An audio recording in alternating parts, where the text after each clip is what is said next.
அரியாலையில் அமைந்துள்ள சித்துப்பத்தி இந்து மயானத்தில் மனித பற்கள், எலும்புகள், மண்டையோடு போன்ற மனித எச்சங்கள் காணப்படுகின்றன.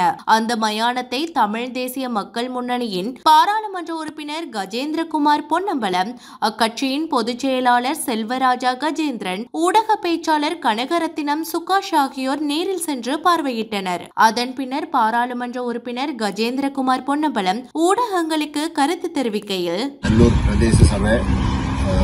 இந்த சுடலைக்குள்ளே ஒரு வாகனமேடை செய்வதற்கு ஒரு கான்ட்ராக்ட் ஒன்று கொடுத்திருந்த இடத்துல அந்த வேலை அத்திவார வேலைகளை ஆரம்பிக்கப்பட்ட இந்த சூழலில் பெண்டின பொழுது இங்கே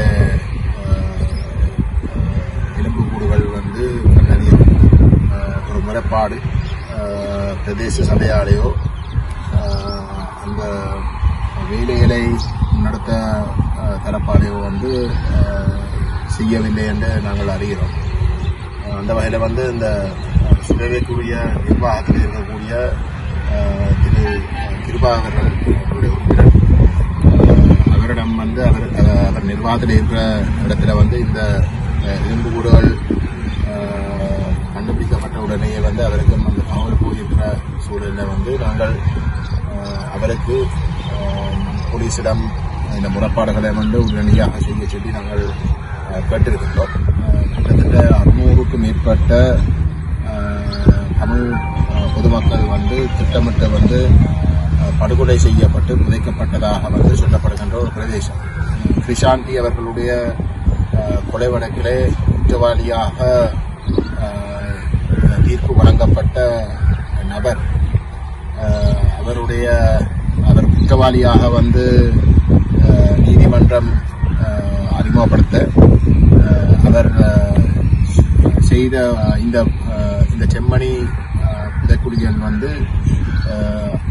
அம்பலப்படுத்தப்பட்ட 10 ஸ்தானங்கள் அவர் அறிமுகப்படுத்தியும் 2 இடங்களுக்கு மட்டும்தான் எலும்புக்கூடுகள் தேடப்பட்டன. மற்ற இடங்களில் இருந்து கணிசமான மாற்றங்களை செய்திருக்கிறதாக சந்தேகங்கள் இருக்கின்ற ஒரு சூழலிலே தான் 2011ஆம் ஆண்டு வரைக்கும் இராணுவத்தில் ஒரு முகாமாக இருந்தது.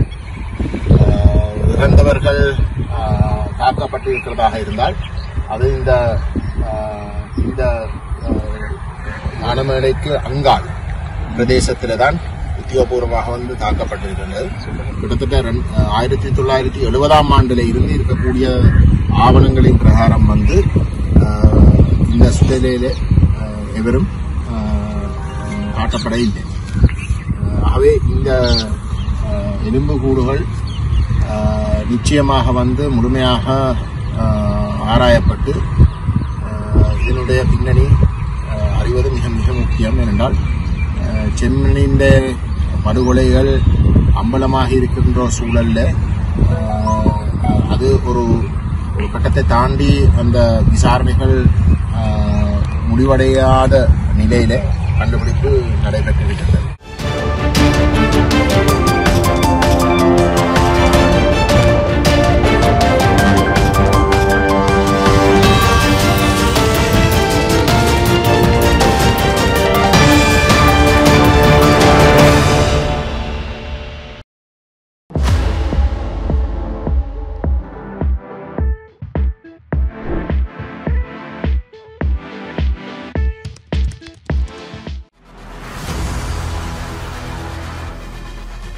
இலங்கையின் முதல் நிலை முதற்கர செய்தி வழங்குனர் வீரகேசரியின் குறுந்தகவல் செய்திகளை உடனுக்குடன் தமிழில் பெற்றுக்கொள்ள டயலாக் வலையமைப்பிலிருந்து REG இடைவெளி வீக்கி என்று பதிவிட்டு 87 960 என்ற எண்ணுக்கு குறுஞ்செய்தி ஒன்றை அனுப்புங்கள்.